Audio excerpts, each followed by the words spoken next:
make of the Osimhen links? When I say, do you know what's mad? Every time I say his name, people tell me I say it wrong. If I say Osimhen, I'm told it's wrong. If I say Osimhen, they say it's wrong. I might just start saying Victor, bruv. Man like Victor. Because at least Victor.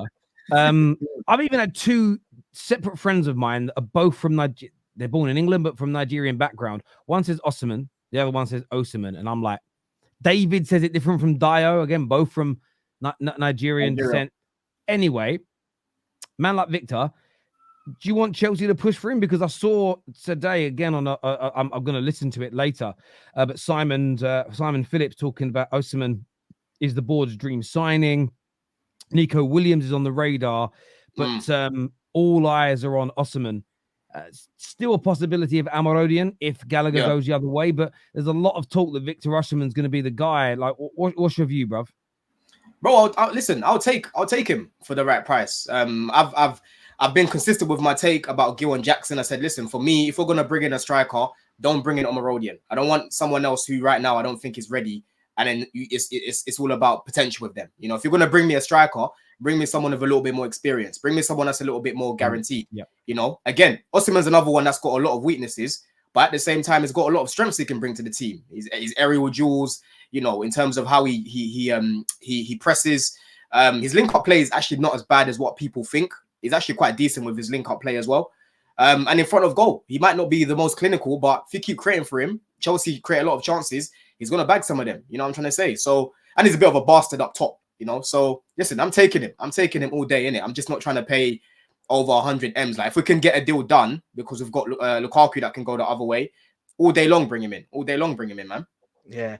Listen, it's crazy because I actually see the other day there was them, like, all of a sudden, like, hard links for him to Arsenal again. Apparently Arsenal were looking at getting strong thing. And I'm like you, man. I'm just unsure. There's this gut thing about me that I ain't sure about him, bro. What is it you're not sure about? I don't know if he's going to transition well into the Premier League, bro. Like, I feel like he could be the traits. I feel like there's something in me that thinks that he could flop in the Premier League. And I'm not even saying it like maybe the Premier League. He can flop if he moves. Like, I don't know if we've been ginnelsed of how good he is. Do you know what it is? The main thing that people focus on with him is the fact that, you know, on the ball, he's not the prettiest on the ball. You know what I'm trying to say? He's a little bit clunky at times and that, but he's not the worst, man. I've seen worse than him on the ball, man. You know, I look at Omorodian sometimes on the ball. Jesus Christ. You know what I'm trying to say? And Osimhen, bro, he's got a heavy touch at times. Don't get it twisted. He does. But I feel like people overdo it. Yeah, I feel like a lot of people don't even watch him like that, really, to really comment. They just kind of they hear what they hear on Twitter and then they start running with it as well. And I'm like, bro, when you actually watch this guy, his link-up play, honestly, is not that bad, bro. It's not that bad. He does a lot of flicks and tricks around the corner. He's actually quite decent at it. So listen, 50, 60 million, if we can try to bring him in, send Lukaku the other way, bring him, bruv. Bring him. Yeah. It's funny because as I said, when I see the links with Arsenal the other day that just came out of the blue, like we're heavily in for Osimhen again, and we're talking to Napoli, I was like, I don't know, like there's some reason I'd rather Gyökeres, but that's me personally. Like Gyökeres is more technical, I'd say. He's more technical than Osimhen.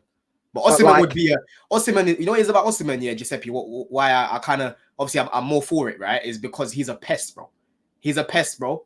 And in the box, bro, the guy finds space where there's no space for a big lad.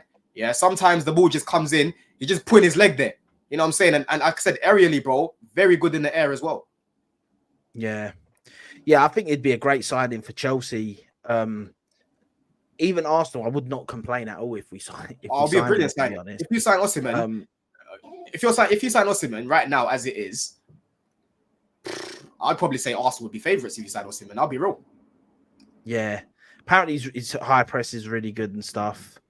And that, like, I don't know, innit? With him, he's a tough one, man. He's a tough one. You know, when, like, sometimes this is why social media ruins stuff now with certain players. Definitely someone like Osimhen, who's been in and around the social media thing for a good few seasons now.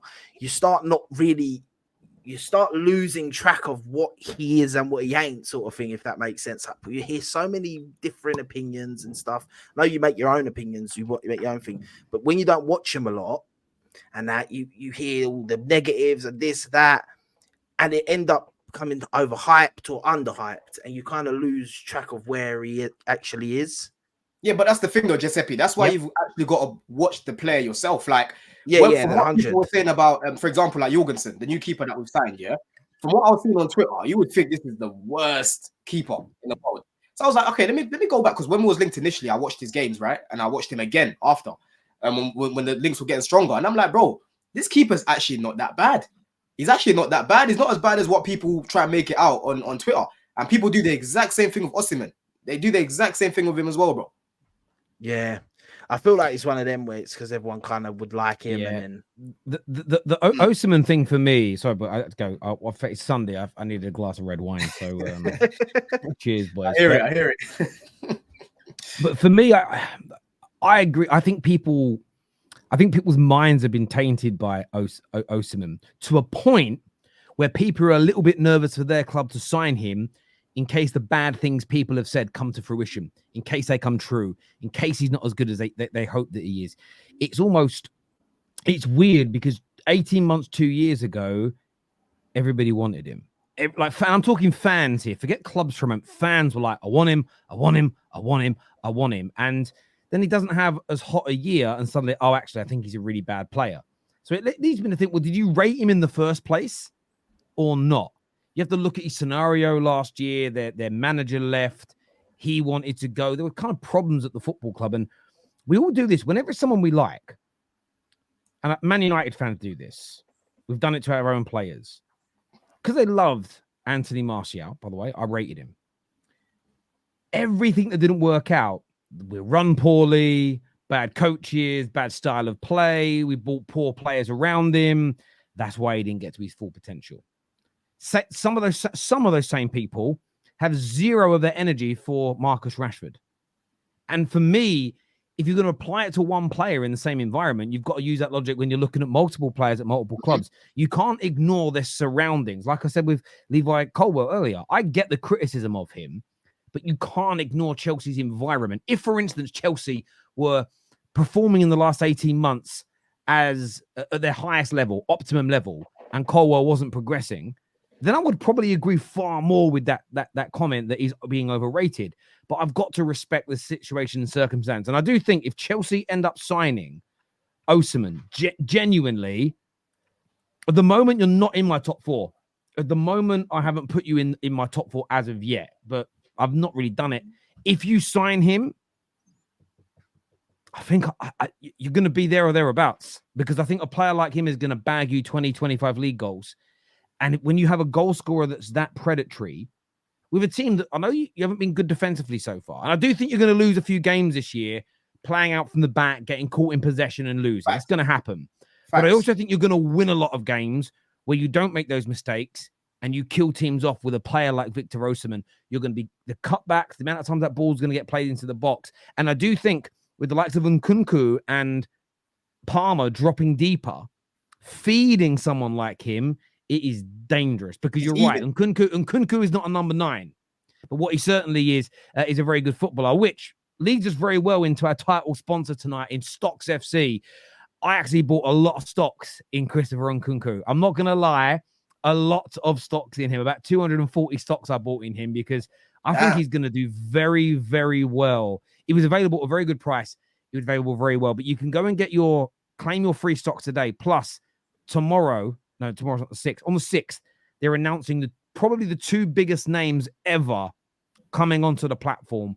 And all I'm going to say is that you are going to make money off of their returns, people. So get yourself signed up to a Stocks FC account today, and let's see if your football knowledge is as good as you really think it is. Just on that, Terry, do you think Nkunku's a killer in front of goal?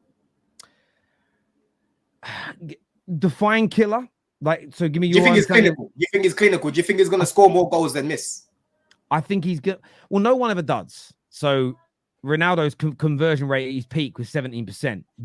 But what is something's under my desk? Oh my God, it's my daughter. My daughter's been hiding in my office. Oh my God, something touched my feet. And it wasn't. Oh my God, Freya. Oh my God, I didn't know she was in here. Hey, how can she look back at her camera like that? She was so proud of herself as well. Oh my God. I was sitting here and then something started touching me. I felt a finger started touching my toe. Oh my god, Freya! Hey, that was fucking hilarious. At first, That I was thought, oh, my hilarious. dog came in. It went, no, that's a finger. That's my dog hasn't got fingers. Oh my Oh my god! god, there's something under my desk. It's the way she looked back at the camera, bro, and it just waddled off. Oh my word! Legit. Oh, Fraz just got me. But yeah, where the hell was I? Do you think it's a good finisher then? Do you think it's a good finisher? Yeah, look, I think he's a player, and I don't like having to throw out the caveat if he stays fit, but people hold you to that level now. I think he could score all competitions. He can be a 20-goal a season striker for you, attacker, plus chip in with 10 to 20 assists. I think he could get 40 GA in a season in all comps. If he's fit, According to Tom Little was a bad finisher, according to Tom. Yeah, I mean, I don't think, again, I would always throw it back at someone and say, well, define what you mean. So if you're comparing him to Cristiano or Haaland, yeah, you could say he's poor in comparison. But do I think if you put him through one-on-one 30 times this season, he'll bang 15, 16 goals, which is a good turnaround. And I think I think he's a good player. I think he's someone that will generate I think him and Palmer, unless you sign Osimhen comes in, he'd be a top goal scorer. Him and Palmer, that's 60 to 70 plus GA if they're both fit all season, in my opinion. Yeah, they're definitely putting up numbers for us, you know. And that's why when you talk about last season, for me, I kept saying, Terry, we've still got more than enough to go and win more games than what we did. But at the same time, if you had a person like an Nkunku, for example, there's a lot of games I can think of where he's not missing the same chances that Jackson's missing. Like remember in the semi-final when Jackson literally went around the keeper, instead of taking it on his left, he tried to, I don't even know what he did, bro. You know, and Nkunku's just gonna bury that. You know what I'm saying? So, bro, we need him to stay fit because he's definitely a key player. Definitely a key player. Just like Lavia, he's going to be a key player for us. Yeah. I'm not sure if Chelsea get him, though, to be fair. I'm not sure if Chelsea get him. I don't know. What would you think? Would you say that he'd be better for Arsenal than Gyökeres? No. Yeah, he could be. No, I'm not going to make a definitive answer on that. I'm going to maybe sit on the fence a bit. He could be better than Victor, the other Victor, Gyökeres. Yeah. But the player that I think you should both be breaking the bank for is Julian Alvarez. I think he's better overall. And I know people don't like this. It doesn't guarantee it. But there is less risk of Alvarez failing in the Premier League because he's been here and done it. It shouldn't be the only thing you base buying players on. But for me, you guys should be breaking the bank. You should be saying, look, there's 80 million. Boom, City. What are you saying now? I think he's amazing. The thing for me, I rate Alvarez. And listen, if Chelsea was to go in for him, I'll take him, innit? But ideally, I want a profile like an Osimhen. I want a big guy up there, someone that can shrug people out of the way, someone that's good aerially, someone that's good at holding up the ball like that. Yeah. That's the sort of profile I want because we don't really have that right now, you know. Apart from Mark Gill, obviously, we haven't really got that. Is it? Yeah. So is it pronounced Gill? Yes, it's Mark Gill. Yeah. So everyone that was calling him Gill and Eel and he had Gooey. What was the other one? It's Gill. It's like literally Mark Gill. Yeah, all them Spanish commentators were saying it. He done a video when he signed. He said it's Mark Gill. Yes, pronounced Gill. That's a lot bloody easier than some of the. I mean, I was hearing 100 different variations. I was hearing some people saying it's G silent. It's pronounced like Eel. No, I was like, gill, like a fish gill. Oh, man, that's so easy. Like there we go. Yeah. There we go. But yeah, listen, I think all three are good. I believe I look at it and I think all of them are excellent. I'd take all three at Man United. Yeah.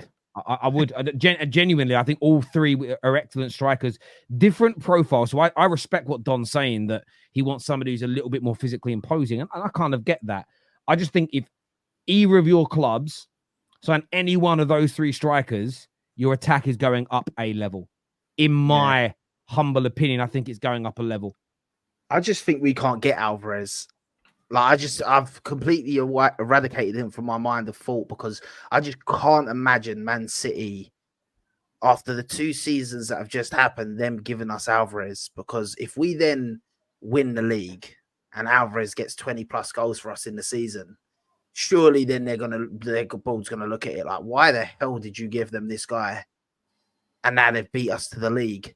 That's what I just don't think. I guess money talks, and if you pay the high fees for him, then maybe they'll just say, you know what, they might have the arrogance to say we can beat him anyway, even with him. But I just don't see them selling him to us. Do you know what's really funny? I got a lot of crap from City fans about a year ago. There was a news article, and I've got to try and dig it out, where it basically stated that City would never again sell Arsenal a player.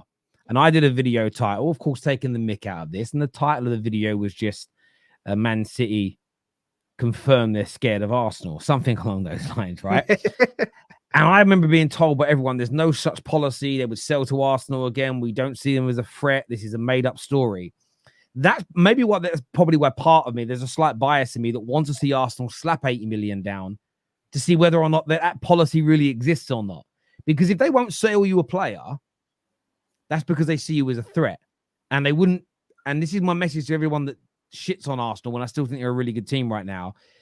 If City see you as a threat, you must be a good team. I get why they wouldn't sell to Man United, but right now, if the money was there and the player was happy to do it, they'd sell him to Spurs. They'd sell him to West Ham. They'd sell him to Villa. They'd sell him to Newcastle because I don't think they see him as a threat. They're not going to say, I do agree with you. They probably would say no,